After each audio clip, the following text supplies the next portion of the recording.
akong pagtuo, kita magpalapit, malinong nga pahuway, o nga pagkatamis.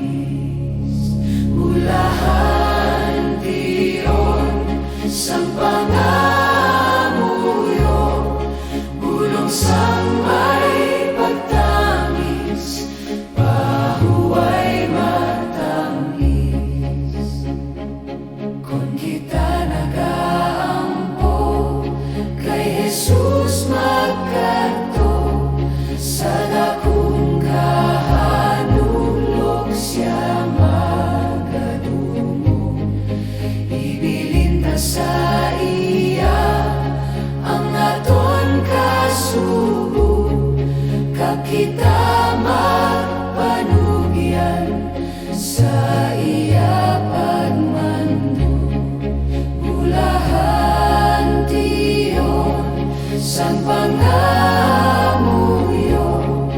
bulong sang may pagtangis, pahuway matamis. Kung ang atong kasubo kay Jesus dadalon, iya nga kuhaon ang kalisod naton. Sa iya kasing-kasing nga mahinuglogon, kag sa gugmang langit nun kita pahuwayon. Ulahan tiyon sang pangamuyo, bulong sang may pagtangis, pahuway matamis.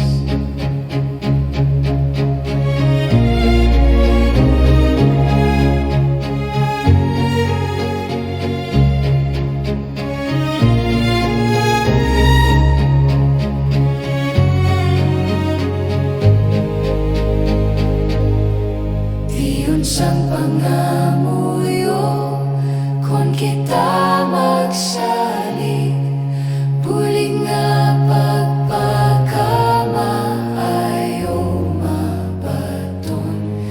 Kag sa kabugosan sining aton pagsalig, ang mga palaliban madulagi layon. Ulahan tiyon sang pangamuyo, bulong sang may pagtangis, pahuway matamis. Ulahan tiyon sang pangamuyo, bulong sang may pagtangis, pahuway matamis. Ulahan tiyon sang pangamuyo, bulong sang may